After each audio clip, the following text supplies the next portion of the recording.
for this game against France and USA. A special welcome to our viewers in France, USA, and around the world.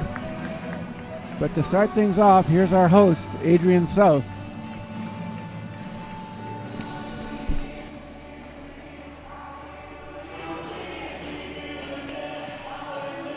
Thanks, Tim. Welcome to the 2014 Women's World Wheelchair Basketball Championships here at Mattamy Athletic Center in Toronto, Ontario, Canada. It is the U.S. taking on France. Now, the U.S. was undefeated until yesterday. They lost to the Netherlands. They come into this with a 3-1 record. I spoke to Coach Steph Wheeler before the game. She told me that this is a big mental challenge game for them, that they need to stay disciplined and stick to their game plan, and that they need a strong finish before the day off tomorrow. And taking a look at France, they're looking for their third win and are 2-2 coming into today's game against the U.S. With that, I will send things back over to the broadcast booth to Tim Frick. Well, thanks very much, Adrian. I'm Coach Tim Frick. I'm joined here in the broadcast booth by Coach Marnie Abbott-Peter, herself a three-time world champion in the sport of wheelchair basketball, a three-time gold medalist at the Paralympics as well. She's also coached at the 2012 Paralympics and was an assistant coach with Team Canada at the inaugural Under-25 World Championships held in St. Catharines. This is a huge event, first time ever we've had 12 teams, so with that in mind, I will thank a couple of our Sport That Moves You sport partners.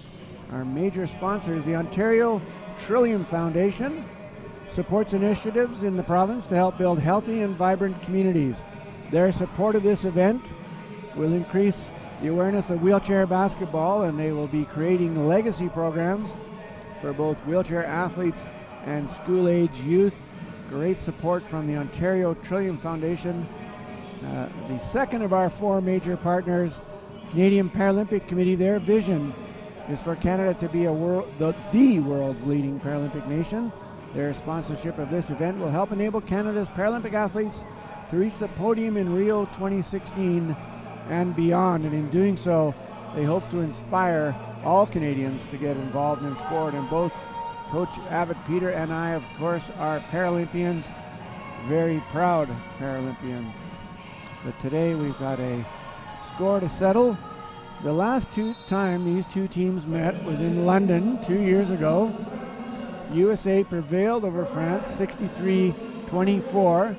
It'll be very interesting to see if the French team can close that gap and perhaps even win the game.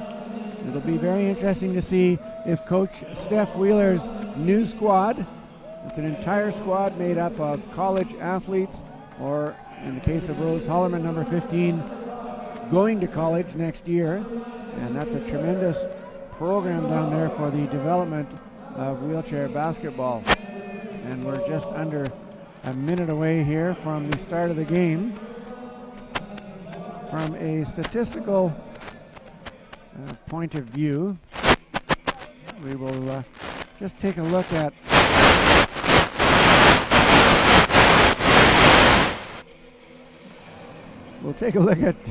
some of the stats in a couple of moments when Coach Abbott-Peter arrives in the booth.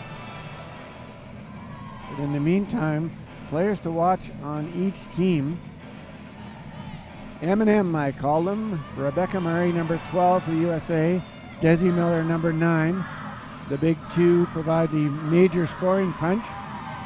But Gail Gang has really been playing gangbusters as of late, and she'll be one to watch as well for Team USA. Of course, the big body of Rose Hollerman, big and tall. She gets inside quite effectively, and the US will start Rose Hollerman and Desi Miller. On Team France's side, we always look for number 11, the court general, Emily Menard, to manage the play, but we're looking for Saint-Omer Delapin, number 9, and number 15, Angelique Pichon, to provide the scoring punch for Team France. Coach Monquet has been working hard at getting those two big players, Saint-Omer Delapin and Pichon, inside the key. So we are set here for the tip-off.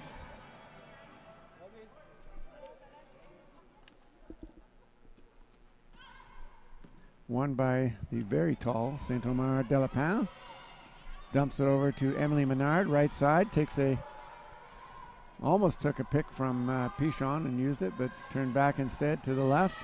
Finds Saint-Omer Delapin. Nice bank shot from the left elbow, and France strikes early. And they're showing no fear here by pressing the United States. Gang over the top to Desi Miller, finds Rebecca Murray. Nice little right-hand scoop, right side for the big left-hander. And Rebecca Murray opens the scoring for Team USA. She struggled a little bit early on last night, but today looks to be on form. Saint-Omer Delapin needs to get the ball over, and she does to Pichon. Pichon now looking for Menard down low, but she was covered. Here's Glump Adavar to Saint-Omer Delapin. A long shot, hits the rim, hits the backboard, and hits the net. So France with a 4-2 lead here in the early going. And there's Rebecca Murray now with the ball to Gail Gang, to Desi Miller, to Rebecca Murray. That one's just a little bit behind Murray, and France actually returns the favor as Rose Holloman picks that pass off, and here comes Murray. Oh, right up into the face of Saint-Omer Delapin. Rebecca Murray, 20 points per game for the tournament, and she's got her fourth, I should say, of today's game. Pichon now for France over center, finds Menard. They got a 2-on-1 momentarily. Instead, Menard will go to the hole and miss. That rebound by Darlene Hunter, and here comes Gail Gang. Nice pass to Rose Holloman. Holloman looking inside for Rebecca Murray. The fadeaway, and it's good. And Murray is 3 for 3 to start the game. It's Rebecca Murray 6, France 4. This time Saint-Omer Delapin over center, guarded by Gang. Over to Menard, back to Saint-Omer Delapin, back to Menard, and her shot misses. Nice little bit of passing by Team France, but back comes Monroe, Washington's Desi Miller. She played at University of Whitewater, Wisconsin last year, won the national championship. That shot from Holloman misses. The Americans now with full court pressure. In transition, there's Saint-Omer Delapin. Needs to get the ball over center. Does, but she does it in 9 seconds, and of course, the rule book says 8. So it'll be Desi Miller for the USA. Looking for and finds Darlene Hunter up close. Gets the ball back. Cuts back to the middle. Doesn't really have anyone to pass to. Takes it herself down the baseline. Her and Murray working together. She cuts over top, finds Holloman in the screen. Holloman goes baseline. Nice little shot from the baseline by Rose Holloman, and that'll be a doubling of the score now, 8-4 for the USA. Here comes Saint-Omer Delapin now. Nice pick by Costa. Pass to Pichon. She is fouled. And I'm not sure. Yes, they are counting the basket. I love that call. Absolutely love it. As Coach Marnie Abbott and Peter and I said in the last game, no one buys tickets to watch defense. So Pichon to the line for one shot. It is good. And France claws within one. Rebecca Murray now set to inbound for the USA. She gets it back from Hunter up to Gang. Nice passing by the USA. Yesterday they dribbled out of the press a little bit and struggled. This time the passing results in a Rebecca Murray, a left side layup. And the USA full court pressure.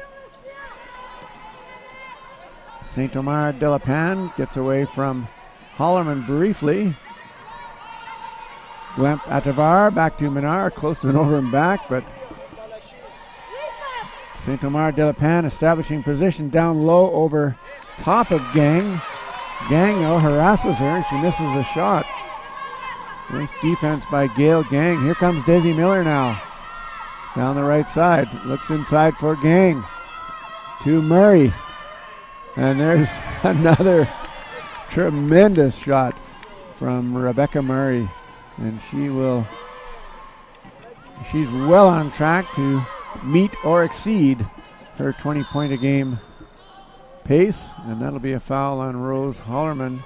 Embellished ever so slightly by number 15, Angelique Pichon. And into the game for the USA, Megan Blunk, number 4 from Gig Harbor, Washington.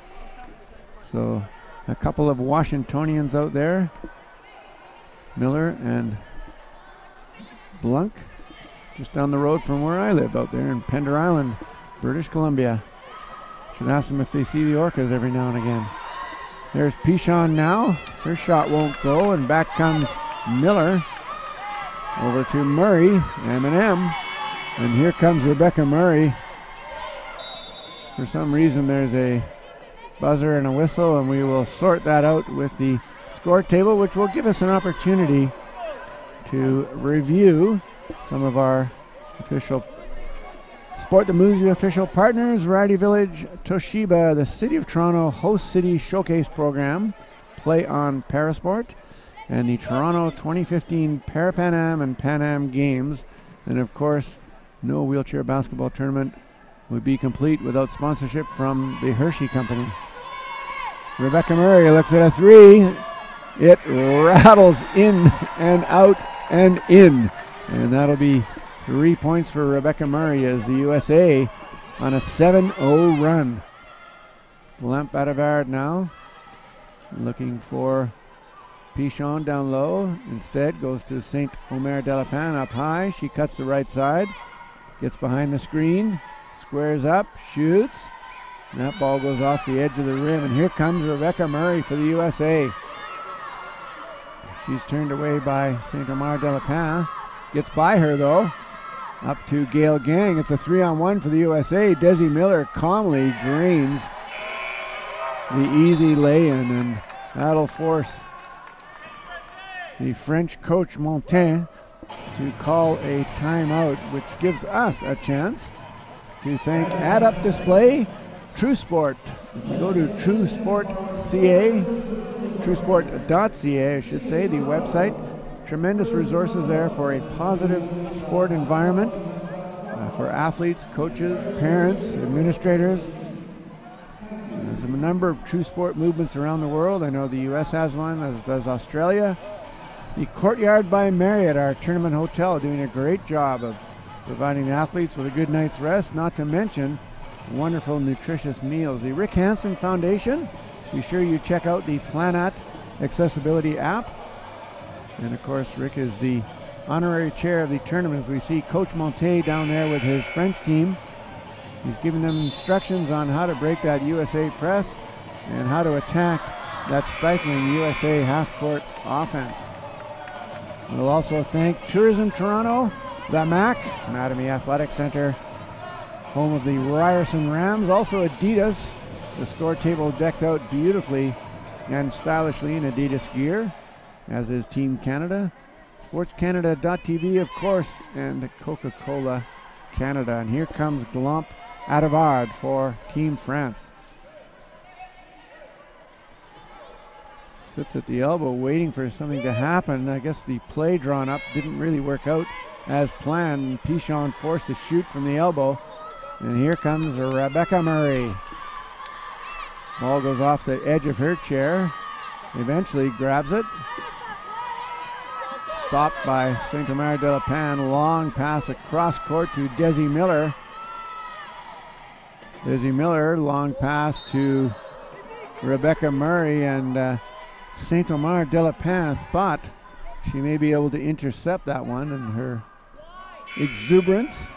She ends up on the floor, and we will have a substitute for France. Number 14, Marianne Buzo, one of the younger players on the team, and they really showed some great promise in yesterday's game with her intensity and focus.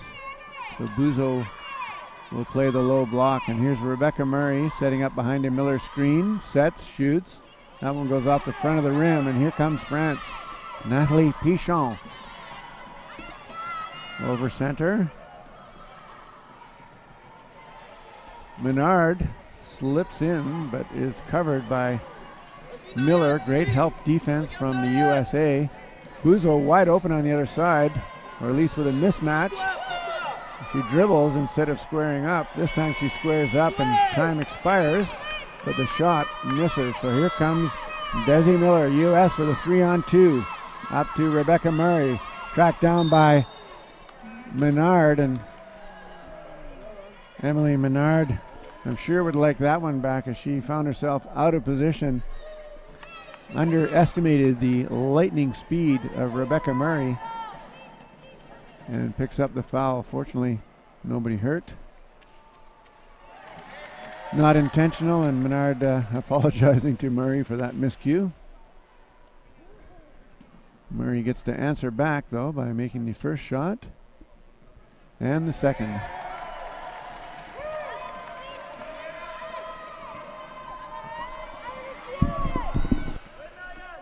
Here comes Emily Menard now to Buzo in the low block. She posts up.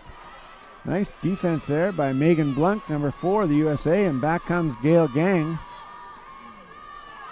Gang, 3-on-3. Looking for a teammate. She's going to find Rebecca Murray, who calmly banks that one in.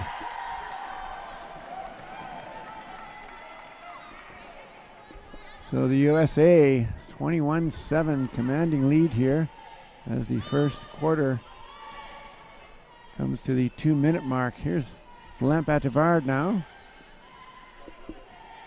to Costa. Costa will launch it. It hits the front edge of the rim and into the arms of Megan Blunk, and here she comes. 3-on-2 for the USA. Rebecca Murray wide open. Misses, and that's her first miss. She fouls Menard there, but the referees let that one go.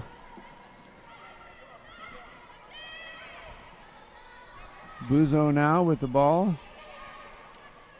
She really needs to be playing off the ball, and so she does, to Glemp Atavard. To Pichon. Pichon with a quick shot from the elbow.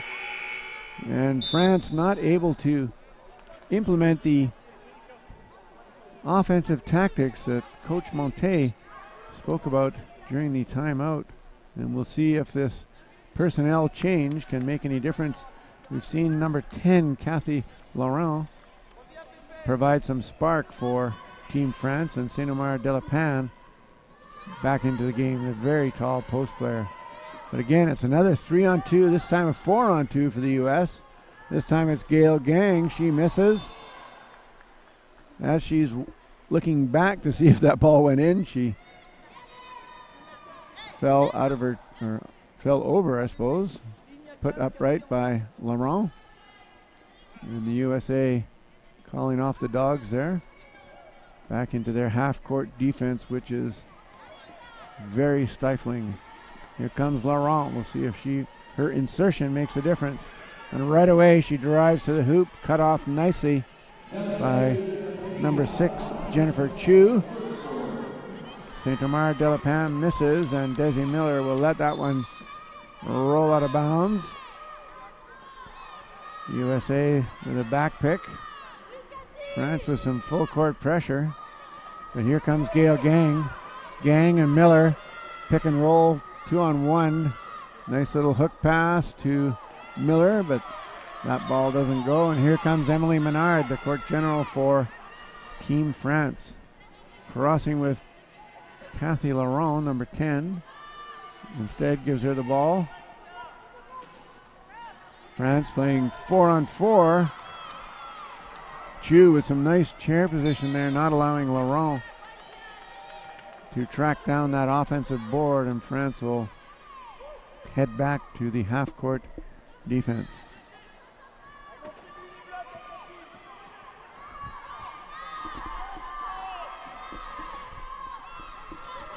So in the dying seconds of the first quarter, Gail Gang out to Rebecca Murray.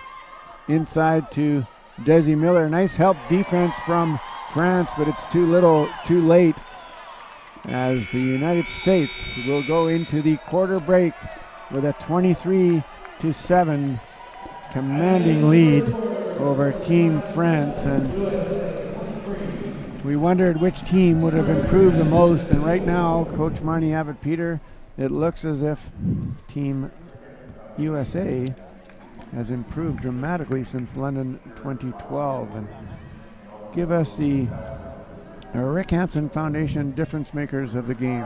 We'll be looking to watch Emily Menard, a 2.5, see how she matches up against Rebecca Murray and her scoring. And we'll see how Coach Monet is able to handle this press. Obviously, the first quarter here has been a bit tough on the French team, so they're going to have to regroup and see if they can do a bit better in the second quarter. Don't forget, if you want to follow these stats live, as Marnie is going to give us a rundown in a moment, Coach Marnie, you can go to 2014wheelchairbasketball.com, the event website. And as we see some of the school kids that you mentioned earlier, Marnie, showing up to cheer on their team. Click on schedule and events, go down to the box score for today's game, and click on the game you wish to follow, and you'll be able to follow those stats live. And we see the American coaches, Dan Price there, looking quite confident as his team heads back onto the court. We did have a tremendous schools program here in the Toronto region, Marnie. 100 schools visited, and a lot of the schools adopted countries, part of the social studies curriculum too, I guess. Nice little cross-curriculum education, and they'll be here today cheering on their chosen country. And of course tonight all of them will be cheering for Team Canada as they take on Great Britain at 6 p.m. Eastern time. Yeah, that'll be a great matchup. Yeah, just recapping the first quarter, Rebecca Murray has really dominated offensively, scoring 17 points in the first quarter, and USA right now shooting 67% from the field, whereas France only 20%. So obviously this USA defense is causing France some trouble. So Glemp Adivar from the outside, that one's in and out, and here comes Rebecca Murray. She is hit hard by Laurent. Laurent's lucky not to be whistled for a foul there. Now it's a 2-on-1 for the USA. Chu to Gang, but in doing so, Glemp Adivar draws the charge on Jennifer Chu. Yeah, as a 1.5, that's tough to try and make that pass and stop your chair too in time before you hit that defensive player. Here comes Laurent. Right side, elbow, cuts across the top of the key. Turns around. Long pass to St. Omer Delapin. She calmly posts it up, and she normally makes those shots, Marnie. Yeah, so the U.S., you can see, is causing her to rush it a little bit. She may be a little bit outside what she would like to be in terms of her range. USA defense really doing a good job here. Rebecca Murray inside to Desi Miller, but long before that happened, Kathy Laurent with the hooking foul.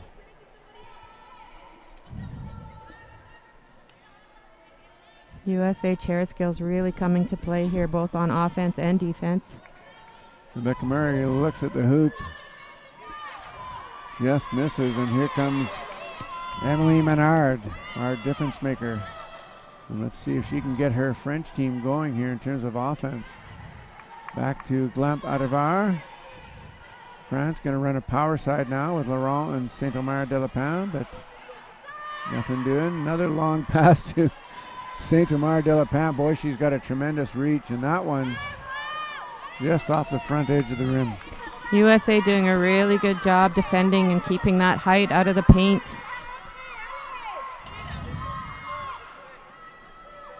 Jennifer Chu left all alone by Saint-Omer de la Pin. She really was stuck between a rock and a hard place, though, because on the other side was Gail Gang.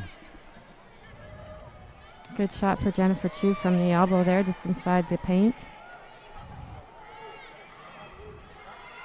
Laurent will take the outside shot, and she's had some success this tournament, but that one goes into the arms of Desi Miller, who will take it all the way for the USA. Yeah, the USA is such a good transition team, so quick getting out on that break and also getting up back on defense. One of the key things in their defense is they never leave anybody behind. They're always making sure they're crossing and waiting, so their entire team is getting back into defensive position and ready to play. We take a look at Coach Monte on the floor there. They're diagramming up the plays, obviously desperately wanting to get his team into a better offensive atmosphere, as it were. Looks like he wants to try and get the players to cross and maybe look for some picking opportunities to create some mismatches and advantages for Saint-Omer del Pin. And on the USA side, Coach Steph Wheeler, she's got to be happy with her team's performance to date. Yeah, I'm sure the USA are feeling pretty relaxed now. They've gotten out to a 20-point lead here early in the second quarter, so they can, they're executing their game plan well, shooting in their rhythm, finishing well on offense, and doing the things I'm sure she's asking them to do. But still, there's no relaxation in her face. It's all business. Certainly, they'll really try to work hard in this game. They need to prepare for some tough matches coming up later in the week. As we see manager Jeff Downs there, he and I tied at 1 apiece for the Friendliest Guy Award at the Osaka Friendship Cup. Michael Broughton, of course, the all-time record holder with 2 consecutive wins of that award. Again, the U.S. keeping Saint-Omer del Pin not able to tee up there and even get a look at the hoop. Frustration for this French team on offense.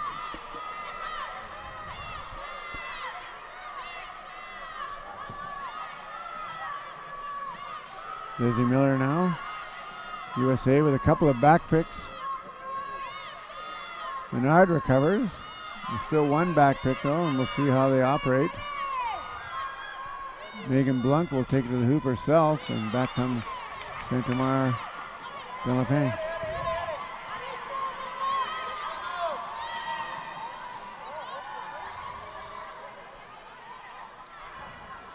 To Glamp Adavar. Back to Pichon, who's back in the game now. A long shot, bank shot, and it's good. Yeah, the USA is choosing to give her that shot. They're not jumping there.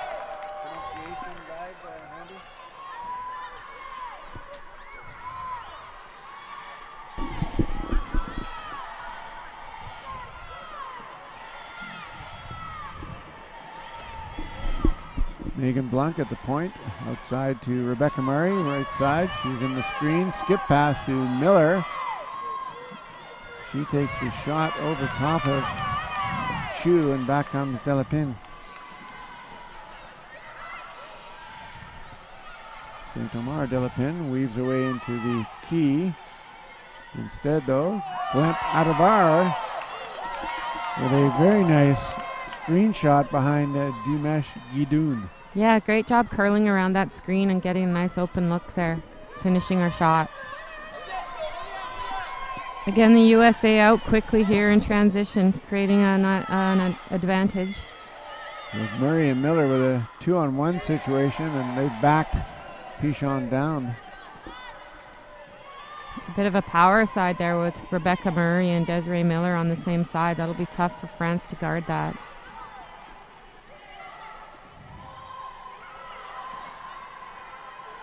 Glamp Adavar, feeling it. Instead, passes into Saint-Omer de la Pin, and she will be fouled. Some discussion as to the nature of that foul from Desi Miller. Great seal there by number 13, Domesh Gidoun, to get Saint-Omer del Pin into the paint there and draw that foul. This might be a key for France, is to get to the foul line. Well, they certainly need their tallest player to get close to the hoop and draw those fouls, which is exactly what they did that time.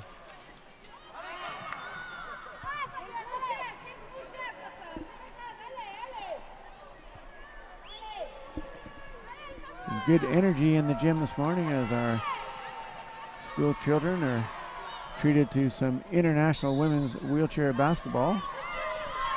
Emily Bernard hustling to try and track that rebound down, but just not quite getting there. Desi Miller now. She was a huge part of the USA's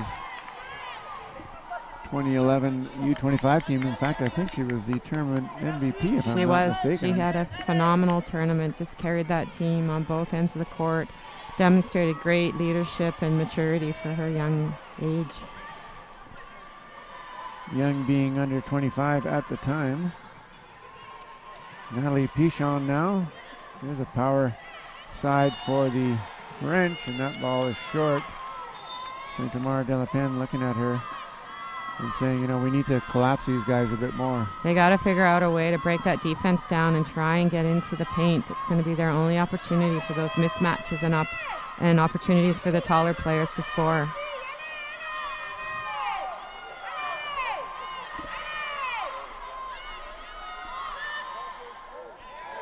A nice recovery by the French in the 5-on-4 situation, but there's not a lot you can do when Miller sets a screen for Murray. Yeah, Rebecca Murray really focused in her shooting rhythm, really taking a really good look at the hoop there before she's shooting and focusing in on the basket. It's an interesting call. I like it for a lot of reasons, but on the other hand, it could be hard to see from that angle.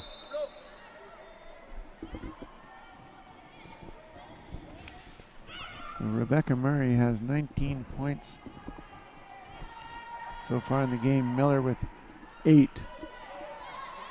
So the M&M combo providing the vast majority of the scoring for the USA. Yeah, and both those players shooting over 60% right now, which is really difficult on any team. So Miller electing to let that ball bounce out of bounds on the rebound instead of grabbing it and trying some transition. Do you think that's a strategy by the Americans, or? I think they're just looking to get their subs into the game here. Maybe they're wanting to give some of that starting lineup a bit of a break here in the second quarter and get some of their bench players in. So now we see Rose Hollerman and number 10, Jennifer Poyston into the game for the USA.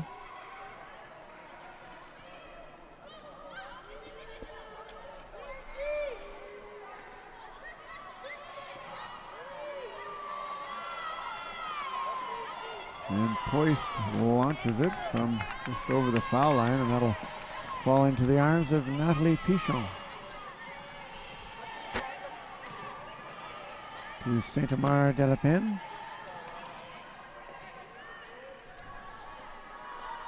She looks at a shot, adjusts, looks at another shot, but that won't go. A nice rebound by Awad over to Glamp Adavard. Glamp Adavard working really hard to try and get a screen or a seal or something to help Pichon get an open look.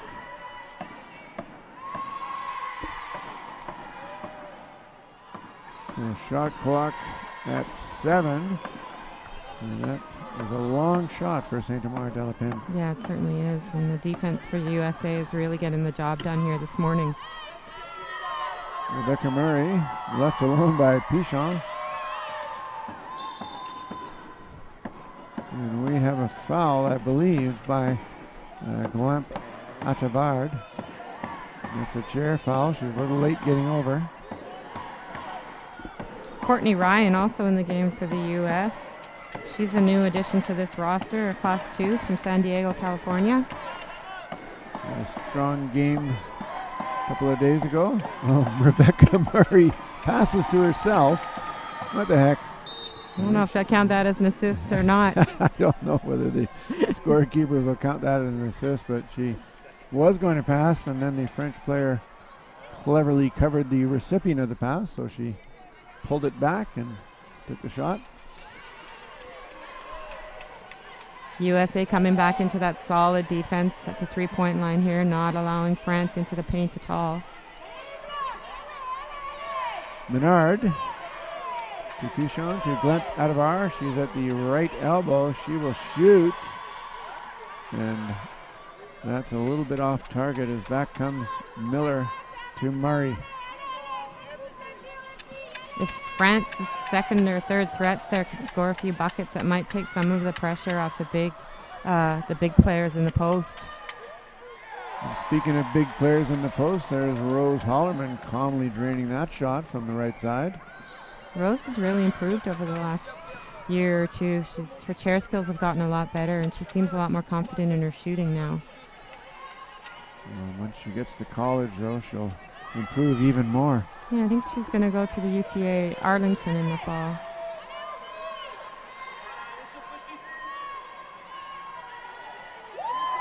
Finally, St. Omar de la Pin able to hit one of those outside shots and take advantage of her height there. We'll see if she gets in her shooting rhythm. Desi Miller for the U.S. cuts across the foul line to Rebecca Murray. She's guarded closely by Pichon. Goes back door on Pichon, but nice help defense by Awad, but there's not much you can do about that. No, Rebecca Murray is a solid scorer, and when she gets an open look like that, she'll drain it. Lemp Adevar now with the ball. Way outside the three-point line, looking for somebody to get open. All 5 French players are on one side. Now they spread out a bit. Awada inside to St. Omar de la Pin. Nice little bank shot, Marnie. Yeah, and credit to Glenn Tavard there. She's really working hard in that low block, trying to create those seals and screens to allow St. Omar de la Pin to get in and get those shots. Desi Miller surrounded by the Sea of France, as it were, but gets fouled, and so that'll be a second on St. Omar de la Pin.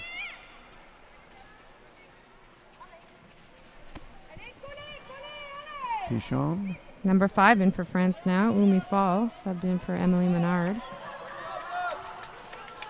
Desi Miller gets away from Pichon. Up to Rose Hollerman. Turns away from St. Omar de la Pin as the shot clock expires here in the first half at the 2014 Women's World Wheelchair Basketball Championships, coming to you from the Mattamy Athletic Center, downtown Toronto, Ontario, Canada. Coming to you on sportscanada.tv, also being seen on cbcsports.ca, and we're looking forward to that partnership going forward as the Toronto 2015 Pan American Games will be held in Toronto next year. Of course, the wheelchair basketball event will be the qualifying tournament, Marnie, for the Rio 2016 Paralympic Games. And the USA shooting at a clip of 61% to 25 for Team France, and that is primarily due to outstanding defense from said team. Yeah, both teams have gotten the same number of shots off in the first half, but USA shooting 17 for 28 at 61%, and France only shooting 7 for 28 at 25%. So that's a crucial problem for France. They're going to have to look to get a little closer to the hoop in order to get those looks.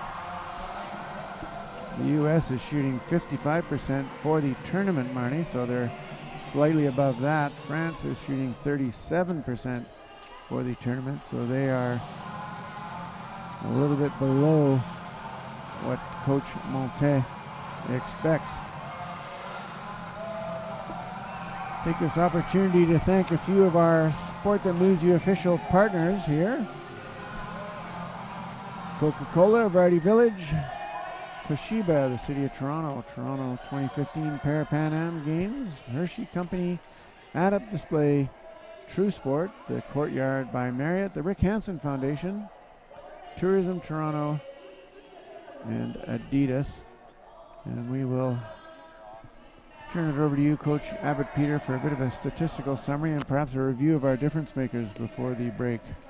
Certainly, Rebecca Murray has had a huge impact on the first half with 23 points, 4 rebounds and 3 assists, shooting 10 for 15 from the field, 2 for 2 from the foul line. Just an incredible display of offensive power there by Rebecca Murray, really carrying the U.S. team. The U.S. team has done a good job of taking care of the ball with only 2 turnovers in the first half. Saint-Omer Delpine for France has 8 points, 4 of 11, only 2 rebounds, and right now the USA is out-rebounding France 17-11, so really the USA just dominating the stats in all categories at the moment. There's not many rebounds when the USA is shooting 60%, as we saw the bear wheel right past us there. The school kids are out here having a little wheelchair skills competition, and we will leave you with that here at the MAC, with the USA comfortably in the lead, 37-15. And I've said it once, I'll try it again. I know my 3 dogs, my 3 German Shepherds, Ziva, Ruger, and Ziva, who uses a wheelchair cart actually, because she has a condition that requires her to use a little wheelchair. And my knowledge really helping out here. And so Ziva, Ruger, Jackson, sit, stay, enjoy this wonderful video montage, and then we'll be back with Coach Marnie Abbott Peter and our host Adrian South with an interview just prior to the half.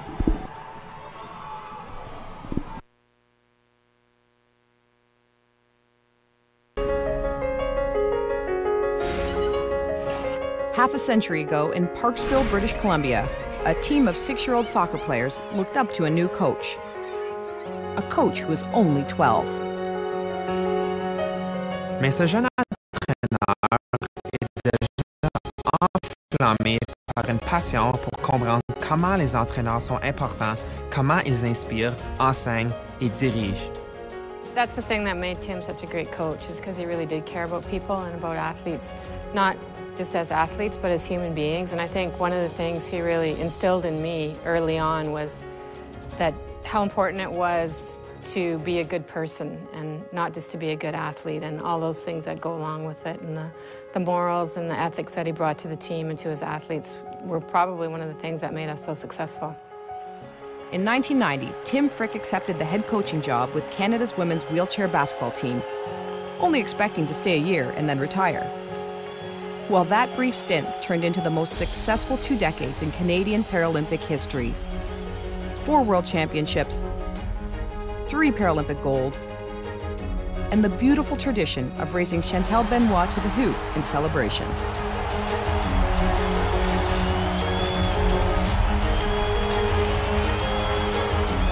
Et le garçon qui a commencé avec une équipe de jeunes joueurs de soccer est devenu un des entraîneurs les plus honorés et respectés que le Canada a jamais connu.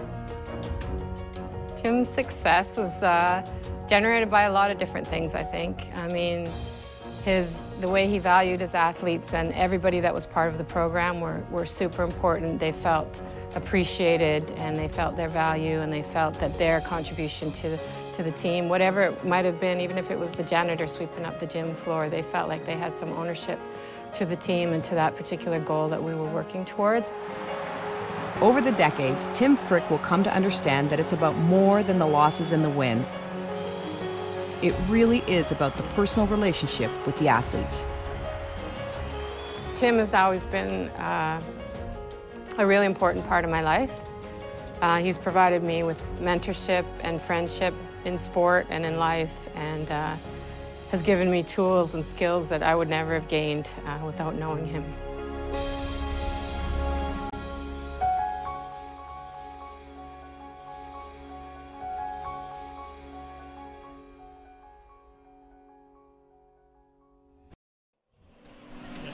Well, Coach Marnie Abbott Peter, you're famous being in that video. And you, of course, a member of the BC Sports Hall of Fame. But right now we've got some school kids up in the crowd, and we've got our host Adrienne South somewhere up there, and we will send it to Adrienne for one of her spectacular halftime interviews.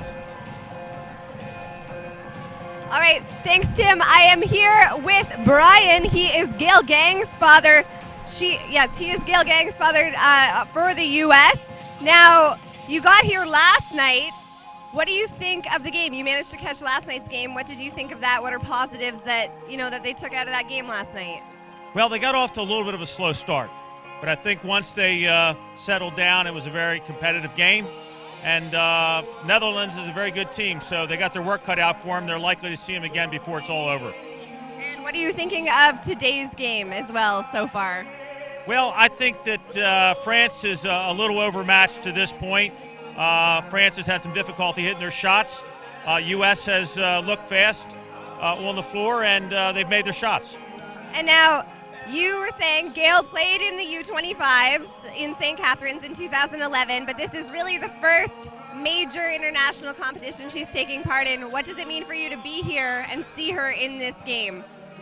Well, we're very excited to be here. We're very proud of our daughter. She's worked very hard over a number of years, and this is another level for her. So she's taking it up another notch, and we're excited to be here and see her contribute and compete for USA. And first time in Canada, you said? It is our first time in Canada, first time in obviously Toronto, and it's a wonderful city, and we're very happy to be here. Looking forward to spending through the weekend here, hopefully into the finals. And you were saying that she is the youngest of 6 children and that your family is very athletic. Can you give me a little bit more history on that? Yes, all of our children played college sports, lacrosse, basketball, soccer, and so Gail gets it honest.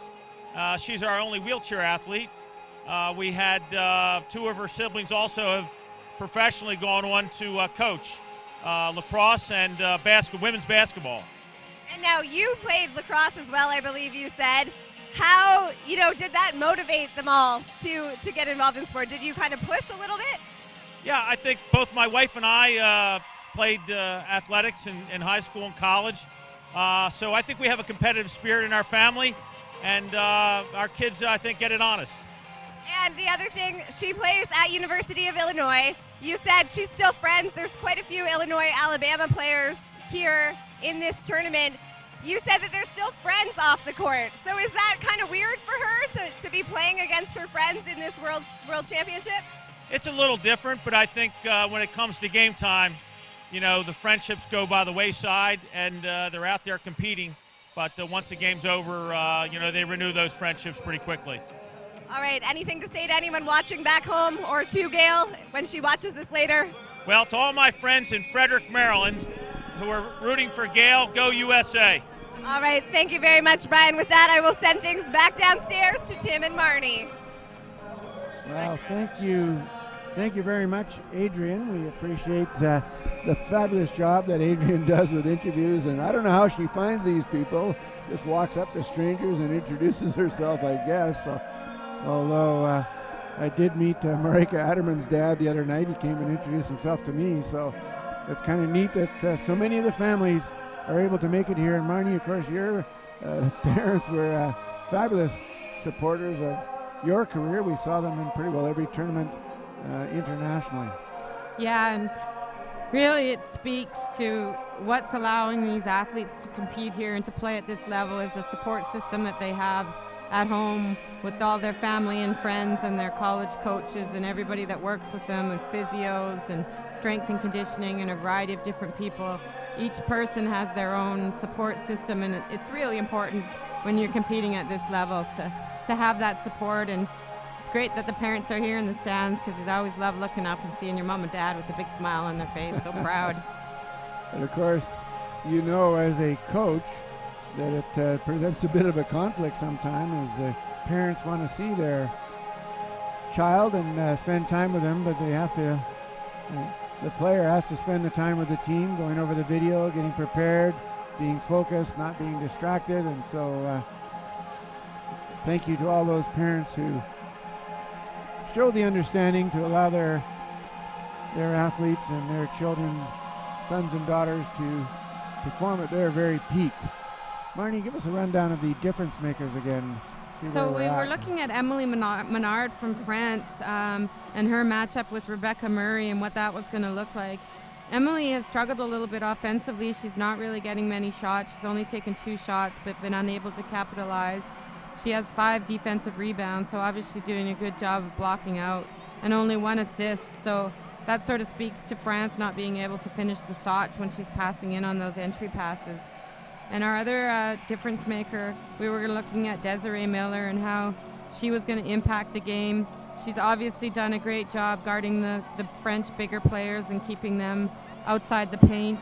She's adding to the scoring herself with 8 points, 5 rebounds, 1 assist, shooting a very high percent, over 60% as well. So certainly impacting the game in a positive way.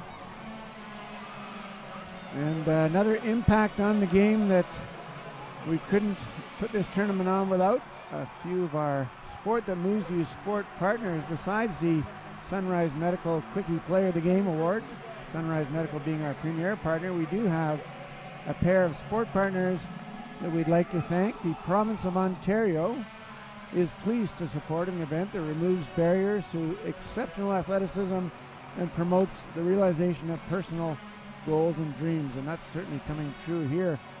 Ontario is the birthplace of the sport of basketball's inventor, James Naismith, and in his pioneering spirit, is thrilled to sponsor this women's championship that for the first time features 12 teams. Sport Canada, another one of our sport partners, our 4 major sport partners. The Sport Canada hosting program fosters an inclusive sports system that promotes physical activity, sport participation, athletic success, and active living. Sport Canada is proud to support Canada's wheelchair basketball athletes from playground to podium, and I love alliterations, and also supporting athletes in their pursuit of their sporting excellence dreams. Thank you, Sport Canada. Sport Canada and Own the Podium, also really big supporters of the new Wheelchair Basketball Canada Academy at the University of Toronto and Scarborough, and that'll have a big impact on the future of wheelchair basketball players here in Canada. And we really hope to be able to expand that across the country, as the Academy already having an impact.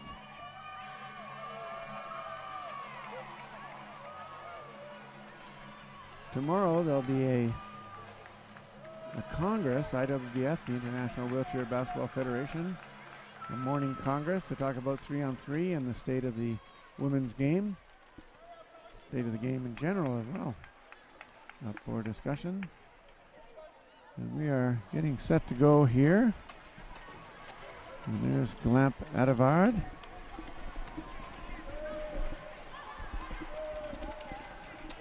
France still looking to get it in the low block to the taller Saint-Omer Delpine. I don't know why she just didn't shoot that to begin with. She kind of looked like she thought about it as an afterthought.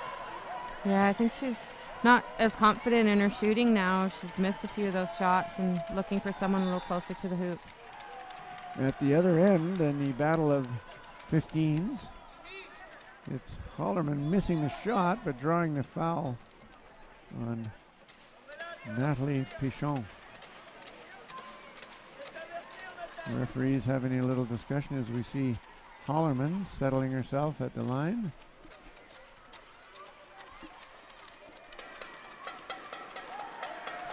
Nice shot by Rose Hollerman.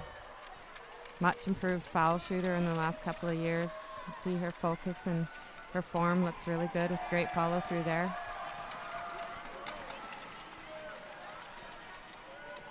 So the USA continues their scoring ways, this time from the foul line, and back comes Glamp Adavard from Team France to Pichon, right side, baseline. Back to Glamp Adavard. This time Saint-Omer Delpine gets into the key, and she is surrounded by great job by Desiree Miller and Gail Gang. Blue shirts and to alter that shot and not allow her to square up and get the shot she's wanting. So the USA in their dark blue visitors uniforms with the white lettering and red trim. France, of course, in the white home team jerseys with blue lettering and red trim.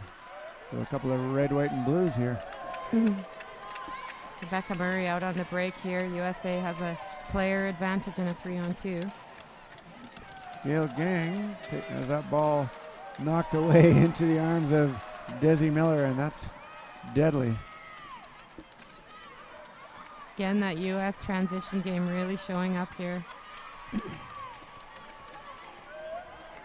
Deadly Desi, we'll call her. No, maybe not. That's not so good. Looks like France is going to look to make some subs here. We'll see Marianne Brousseau come into the game and hopefully be able to use her chair skills a little bit to get inside and create some opportunities for France.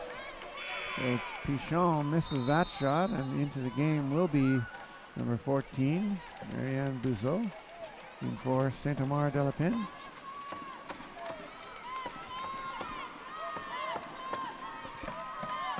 USA unrelenting with their back picking. Rebecca Murray rams her way into the key. And out again. This time she gets the ball back. Shoots.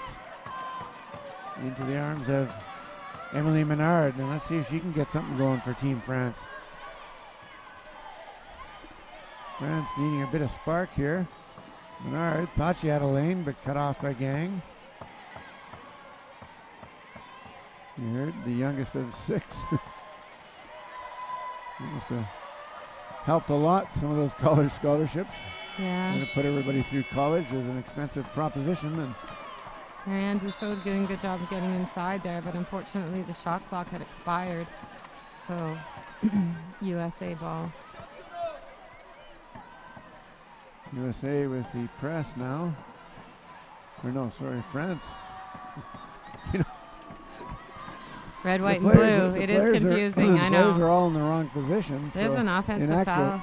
In actual fact, it was tremendous back picking by the USA that made it look like. Great defense by Awad there, you know, a 1-point player guarding Rebecca Murray, who's a tough competitor and drawing the offensive foul there at midcourt. Well, we haven't seen anyone score on the wrong basket, but we've heard the commentators talk about the wrong basket. Inside, Natalie Pichon. Back to Brousseau. Brousseau able to make that one go. So somehow France able to penetrate now that Brousseau's into the game. Yeah, she's doing a good job, and I think it's credit to Glenn Petavard again, setting those screens and seals to allow the big players to get in over top or underneath. Meanwhile, at the other end, Desi Miller calmly drains an edge of the key shot.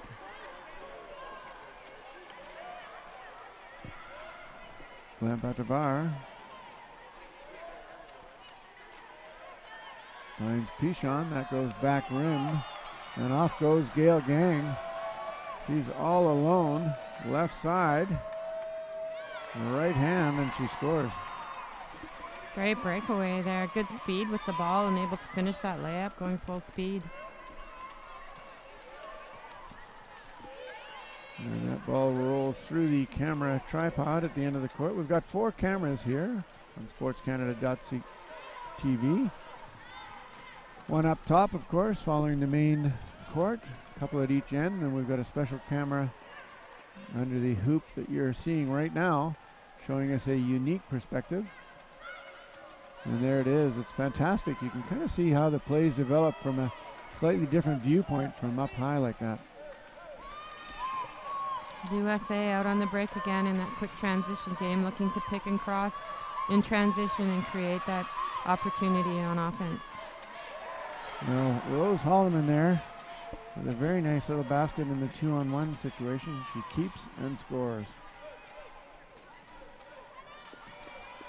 Lemp Atavard now.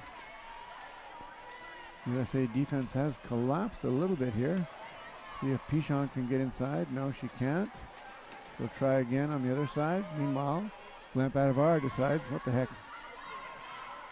Pichon almost gets the rebound, but the ball bounces harmlessly out of bounds. into the game for the USA, Marnie. Number 7, Mackenzie Solden. I believe she played at University of Alabama. She did, and Mackenzie Solden, actually a very talented tennis player as well. We saw her in Guadalajara at the Pan Am Games playing tennis, and now she's made this national squad for the women's basketball team. Very good athlete. That looked like it may have been tipped, but the referee says nope. And here comes Emily Menard.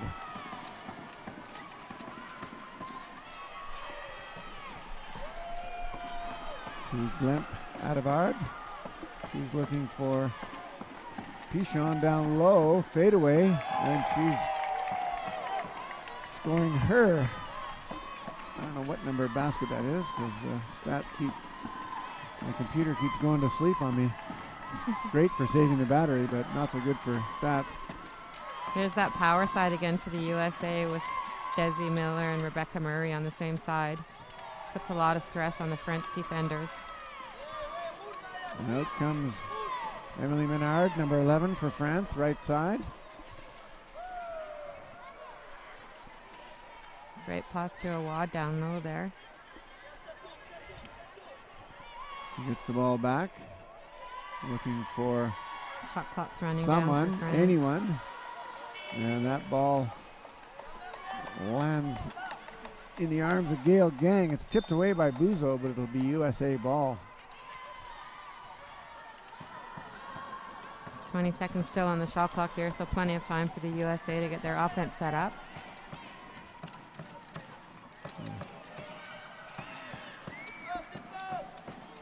Lug pass to Hollerman, and she hits the fadeaway. Nice play by Rose Hollerman. And here comes Emily Menard for France. The right side, cuts back to the middle. She's cut off by Hollerman.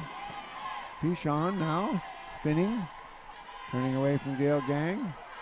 Sets up behind the screen. Kind of rushed that shot though, Marnie, I thought. Yeah, definitely France is rushing their shots, taking shots that are outside their range. That's one of the plays I really enjoy in wheelchair basketball, when the Americans have a fast, well, any team really has a fast break. You know, the pass gets tipped back and the player who's following the play lands in their lap and they carry it for an over and back. So kind of an unfortunate situation there, but the Americans are up 49-19, so nothing to worry about. No turnover, but I think France is looking now in this low block for that mismatch with Brousseau on Rebecca Murray. She's got a good shot off, but unable to finish it. Ooh. She's got a tremendous career ahead of her. Well, the referees were sharp to catch that wheels up situation. Great defense by Glemp Etavard there, drawing the foul at midcourt. So Gail Gang heading down the court rather quickly, and she ends up with an offensive foul.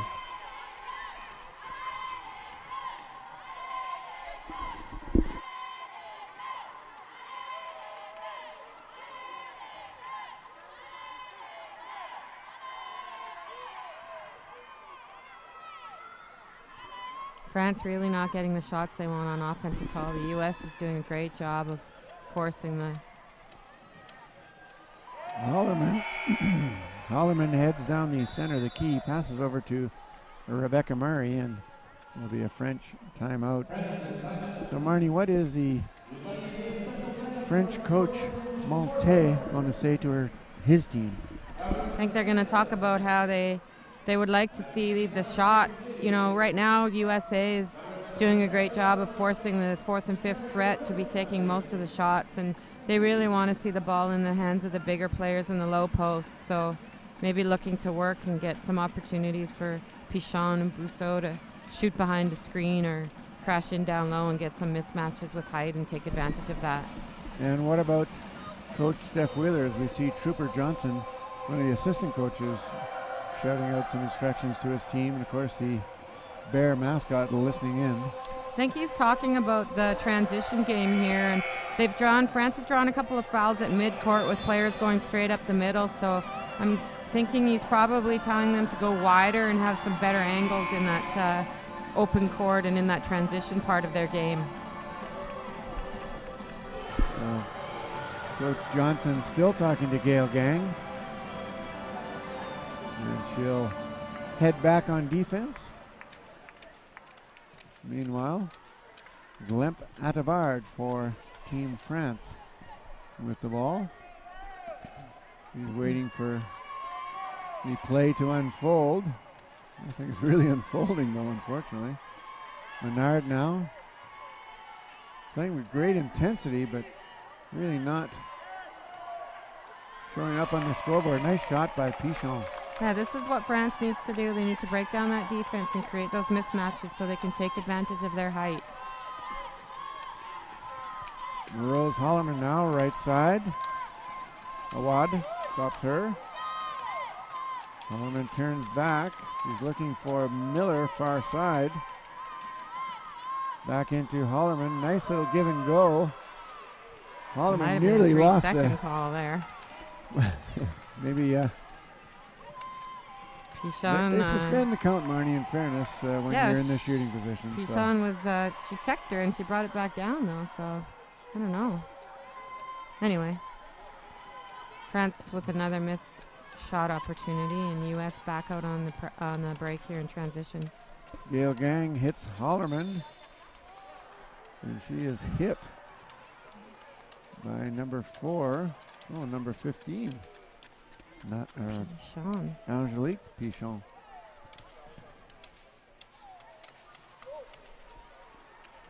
And that'll be number 2 on her, so no real foul problems for either team, Marnie. No. Hollerman's been very successful from the line today. And of course, as soon as I say that, she misses her first one. Yeah, it might be good to keep quiet on those things. Nice layup by Pichon. Pichon aggressively going to the basket when she sees that open lane and taking advantage of it.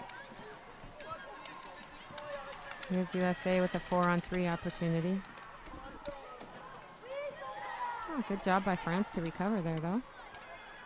Desi Miller with the fadeaway. It rolls off the back of the rim to Rose Hollerman. She gives it back to Miller. And Miller banks this one home.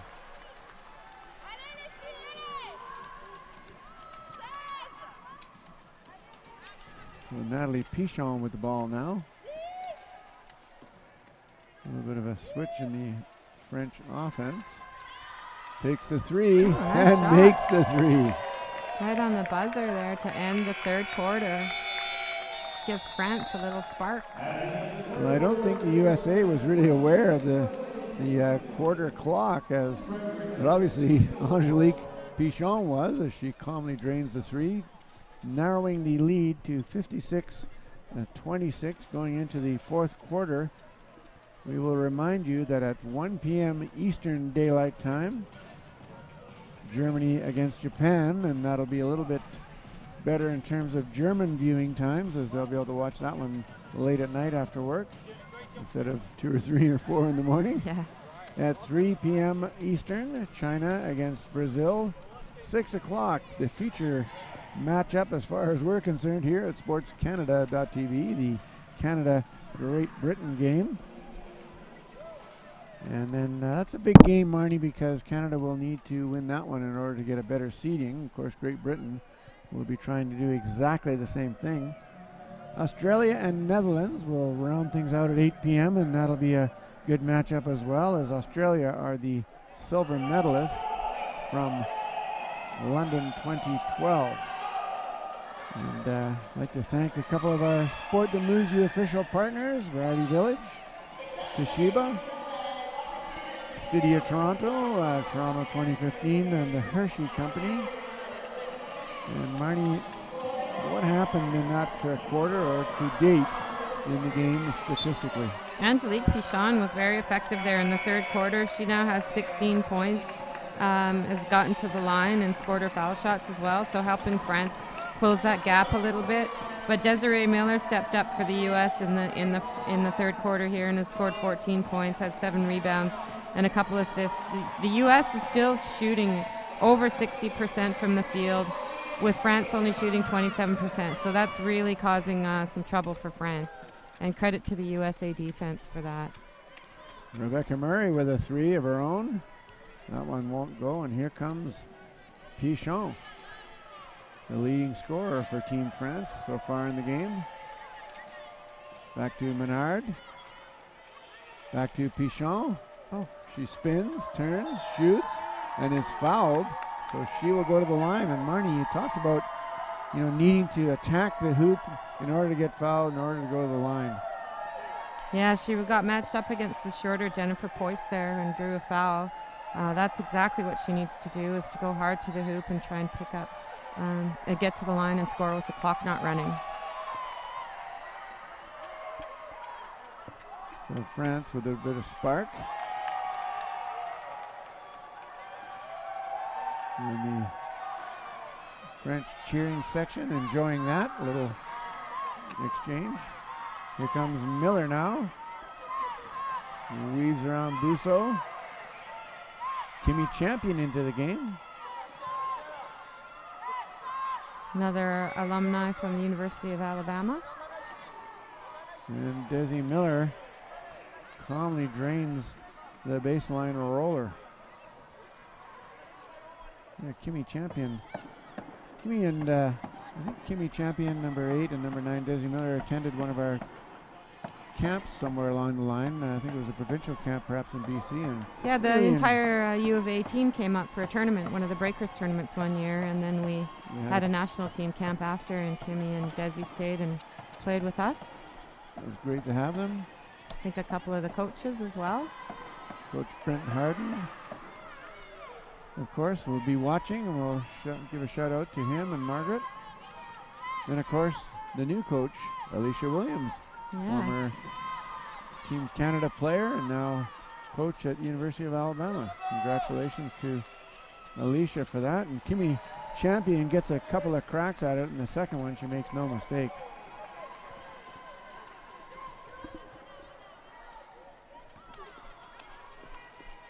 Champion from Vidalia, Georgia. Pichon. USA is still working really hard on defense to try and keep the French players out of the paint. Buzo banks it. And great seal there by Costa to help Busso get open there for that shot. Back comes Miller to Champion. Might have got a little bump there on the shot, but was still able to finish it perfectly. And Kimmy Champion is a big, strong player, very quick, experienced. It's her first time, I believe, in the senior national team. And she's making the best of it right now. Shot clock's running down here for France.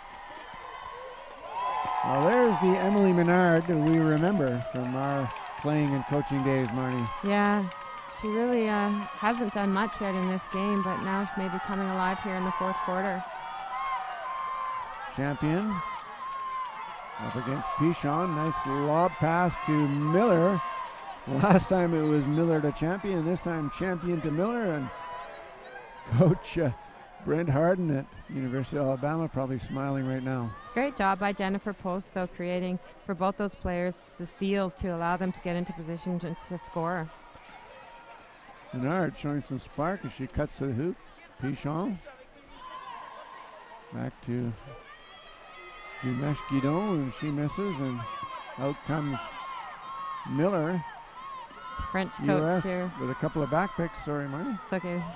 Just preparing as St. Omar Dupin to come back in the game, telling her, move the ball with passing, not dribbling.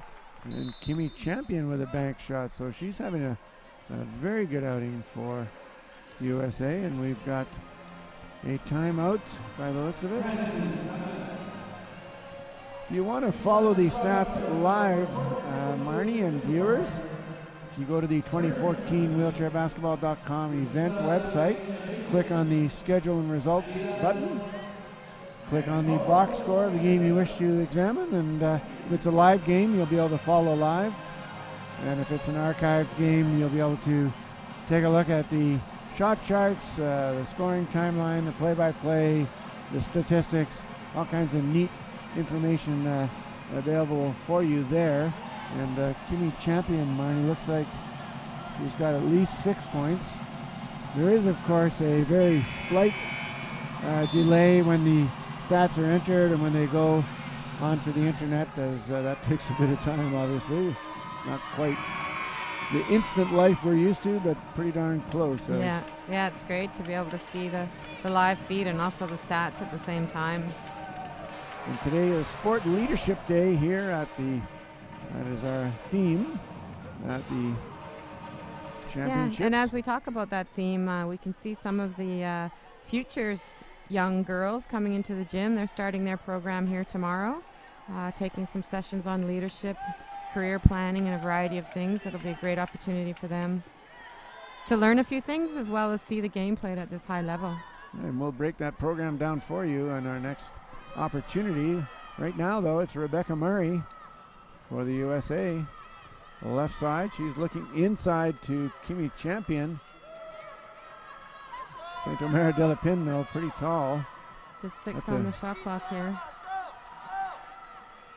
Desi Miller, USA, not counting it down like they normally do. Maybe a little lax. That is one heck of a bank hook. Boy, that's a tough shot. That one, she should save that for Donkey. Yeah, she lost just like 1 second sooner, and that would have actually counted. I don't think she realized where the shot clock was there. Well, normally the USA bench quite good at counting that down. There's St. Omer de la Pin now squaring up. Doesn't seem to want to shoot, though. She's a good shooter. Now she will. She's got the mismatch, so she should take advantage of it. Just a little short. I think fatigue is a factor for her. She's been playing big minutes for this French team, and now into the 5th day of competition here, we'll see the fatigue and recovery having effect on some players. There's Murray inside to Miller. That one a little long, and here comes Dinesh Guidon. Bounce pass to Pichon. Fires a hard pass to St. Omer de la Pin. She wants to shoot. I don't know why she doesn't. The U.S. doing a good job of turning her chair. I think she was looking for a foul there. She was spun around and not getting any love from the officials. No. Desi Miller, nice bounce stop. Squares up, shoots, scores, and Desi Miller will add to her impressive point total for the game. She's had a great outing today, actually playing very well both on offense and defense. Well, when British Columbia annexes Washington, we'll be able to put them on the BC Breakers. I think they're moving to Germany, actually. And a great semi-pro program over there, and of course, a number of our Canadian players playing at Trier, and lots of our men's players are playing all over the place, but Wetzlar for the Lawndale team. Joey Johnson, a great career over there. Coach Bill Johnson, his brother. Bichon. Oh boy, that's an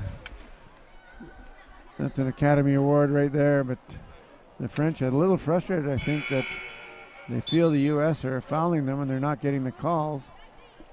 They are definitely physical with their chairs and not letting the French players get to where they want to go.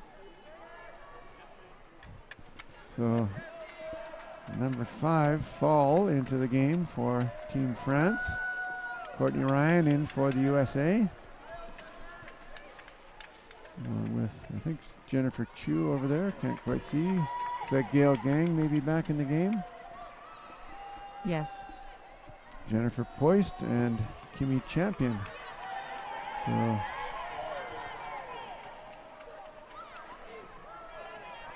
what the heck happened there? I missed that. That was a... It was an unsportsmanlike foul, so they got 2 shots in the ball, France. I'm not too sure who it was on, but... We were kind of having discussions there and really not paying attention. And here's Pichon. She looks to the referee again, but this time she won't get the call. And here comes Gail Gang, 3-on-2. Fires it to Courtney Ryan. Nice fake. The underducky, and then the shot. Yeah, the French team just not having a good outing with this physical play of the U.S. and they had the same experience against Australia the other day, so just not used to that tough chair defense that they're experiencing here. It's a long time in the key for the U.S. Oh, there we go. And here comes Gail Gang, another 3-on-2 opportunity. This time she is fouled, and I think it'll be number 5 Fall with the foul.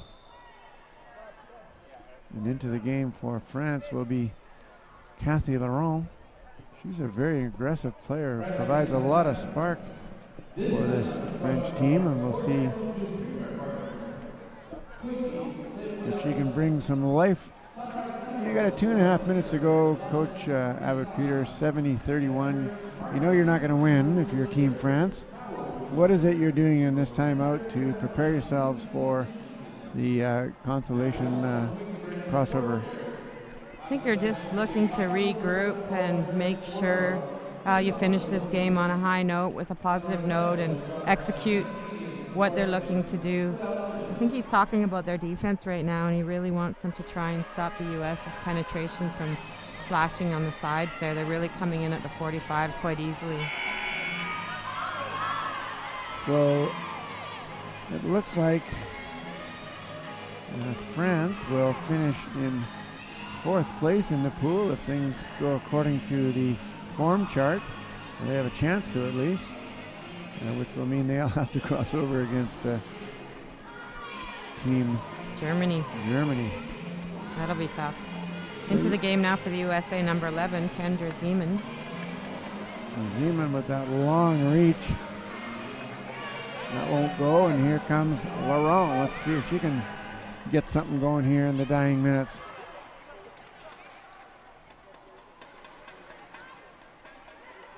She kind of realized, I guess, that she was in there for 3 seconds, so just kind of took a hope shot.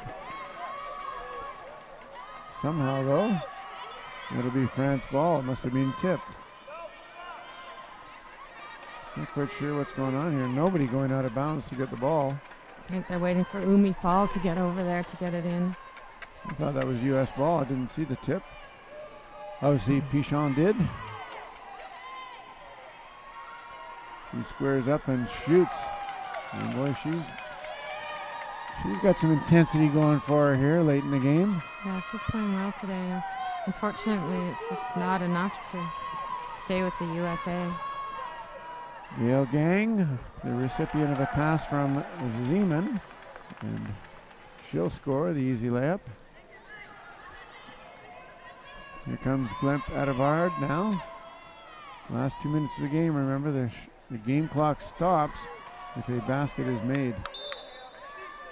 It's off the U.S. player. It'll look like it'll be France's ball with just over 10 seconds left on the shot clock. Well, France getting some bounces here late in the game. The French coach Monté and the British ref down there look like they're separated at birth. They both have brush cuts, white hair, and white goatees. French coach calling for a reset because he felt that the ball hit the rim. No, I think he thought it was a shot, and because the shot was tipped, should still be categorized maybe as a block shot. He's not really agreeing. Not sure if that's a argument I really want to focus on, but at this point in the game, I say there's some other issues that probably need greater attention. Bigger battles to win. That's right. And there's France now with some full court pressure. Gail Gang trying to dribble through, and she does, only she runs into Pichon, but Pichon with rather poor chair position picks up a foul. I'm pretty Pretty sure the Americans don't want to dribble through that No, press. they're looking they want to pass and but cross. That's Pichon's third personal foul, but really not a factor at this point in the game. And we're down to just over a minute to go.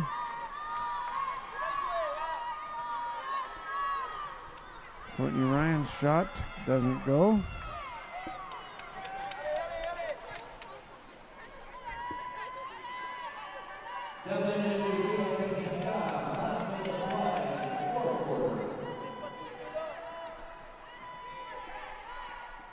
Nice long shot from Laurent. The USA, Marnie, will go to 4-1 after this.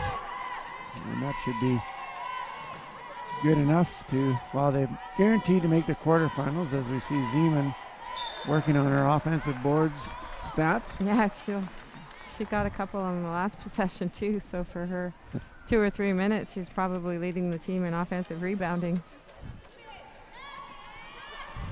France. Lemp Adavar trying to set something up for Team France. Pichon is open at the edge of the key, inside to Laurent. She turns and squares and squeaks that one by the gigantic arms of Kendra Zeman. Good play by France there. So France finishing with a bit of spark. One last possession here for the U.S. with 15 seconds left on the clock. Hoist to Zeman. To Gang. And they will basically let this one run out, as the USA, full value for the money, defeating France 74 to 35. And we will have the Quickie Player of the Game award presented by a representative from the Toronto 2015 Para-Pan Am Games. Dan will be the coordinator for the wheelchair basketball segment. He's been observing this event. And Desi Miller from Monroe, Washington will receive the player of the game and the tournament mascot. Very excited about that, as he checking out the pipes on Desi Miller. And, well-deserved award for Desi Miller. Yeah, Desi finished the game with 20 points, 8 rebounds, 3 assists, and shot very well, 67% from the field, which is outstanding. What about our difference maker review, Marnie, as we wait for host Adrian South to track down that Quickie Player of the Game? We were reviewing on whether or not we thought Desiree Miller would make an impact on the day against this tall French team, and she had no problem doing that, obviously. She was named player of the game with her 20 points. How do you do it? You pick the player of the game every single time. Just a knack. I've been taught by the best. Although Emily Menard really didn't have much of an impact for France here. It was tough to her to match up with Rebecca Murray, who finished the game with 25 points and was also very effective on offense for the USA. That's right. And really not able to get her team going today, unfortunately, against this tough defense of the USA. We're getting high fives from the French team as they wheel by. Hopefully the Bear will come over and give us a high five as well. No, he just ignores us and walks right by. Just walked right by, that's right. And the entire French staff over here to congratulate us. I'll have to work on my "Ce ne fait rien," as they say, merci. In terms of difference makers between the coaches, Marnie, how did that flesh itself out? Obviously, the French coach decided early on that the press would not be effective against the U.S. squad, so really didn't try and use that strategy against them, which was probably smart, although still not really able to penetrate or stop the U.S. from scoring in the half-court defense. Excuse me, Marnie, we just saw a great shot of the French team thanking their school fans, and now we see Gail Gang's, whose dad was that? No, that's not her dad. That's not Gail Gang's dad, it was somebody's dad. I don't know, I'm calling him Captain America. I couldn't quite figure out exactly who he is yet. But well, he's one of the dads, and we know who it is. Courtney Ryan's dad, I believe. And we are just waiting for host Adrian South to line up the Quickie Player of the Game, Desi Miller, and they're down at the end of the court. So over to you, Adrian. All right, thanks, Tim. I am joined by Desiree Miller, the Quickie Player of the Game. 20 points, 8 rebounds in this 74-35 victory for the U.S. over France. Good game. Congratulations. How are you feeling? Feeling pretty good. I think all of us were ready to come out and play this game. After our loss over the Netherlands yesterday, we had a lot of fire today, and we really wanted to come out and reprove ourselves, and so I think we did that. Now, talking to Coach Wheeler before the game, she said that this game was going to be a mental challenge for you, and that if you could finish strong heading into the day off, that would be ideal and an advantage. What do you do with that day off, and what do you take from this game to the quarterfinals? Yeah. Well, on our day off, we're going to rest. We're going to do some team stuff, mentally prepare ourselves as we're moving into the night and going into crossovers. And like Coach Wheeler said, this game really was a mental game. Like I said, especially coming after the loss, we knew we had to come out and play with some fire before we go over into crossovers. So it was a big game for us, and pretty proud of my team. And one thing that Steph also said was that you guys focus on playing your own game. You have standards you set for yourself that you need to achieve. You play well, you do those things, and you get the win. Was that the case here today? Yep. I think we had key moments from each player that came out onto the floor, and energy from the bench throughout the entire game. And it's important. It's important to have that moving forward as we go, throughout the tournament. So. And what does it mean for you to be playing here in this World Championship? It's exciting for me to be here. Women's World Championships, there's nothing like it. Teams from all over the world, it's exciting. Seeing new teams like Peru being new to the international competition, this being the first time in 20 years it's been held separately from the men's. What does that say about the sport, and what does it mean to you? It's exciting for me because it means, women's sports is moving up in the world. I think it shows that we can kind of hold our own, and, teams like Peru coming up, it's just exciting. So I like seeing it. Well, congratulations on being the Quickie Player of the Game and on the win over France. With that, I will send things back to Tim and Marnie in the broadcast booth. Well, thank you very much, Adrian, and the Bear mascot photo bombs that interview. And Marnie, give us a bit of a breakdown here on the stats. So for the USA, what we expected, Rebecca Murray was dominant. She scored 25 points, had 9 rebounds and 5 assists. Desi Miller, who we were just talking to, 20 points, 8 rebounds, 3 assists. Both players shot over 60%, which is great for them. Rose Hollerman actually had very good minutes. She played about 18 minutes and was able to score 13 points, 3 assists, a couple of rebounds, 3 for 4 from the foul line. So very good for that young player to come out and impact this game. So the USA overall, 58% from the field, 83% from the free throw line. Really outstanding numbers for that team. And in terms of team stats, Marnie, rebounds, assists, all in USA favor. Yeah, certainly dominating all categories. Assists 18-8, rebounding 39-21. Really the USA was the dominant team out here today. And amazingly, each team only had 4 turnovers. Yeah, which is surprising. And although neither team was pressing, so coming back into that half-court defense really cuts down on the opportunities to cause those turnovers or to make turnovers yourself. Well, on behalf of Coach Marnie Abbott-Peter, I am Coach Tim Frick here on SportsCanada.tv at the 2014 Women's World Wheelchair Basketball Championships, and upcoming at 1 o'clock, which is about an hour and a half from now, Eastern Daylight Time. It'll be Germany and Japan. So we welcome you back for that. But for now, we'll sign off.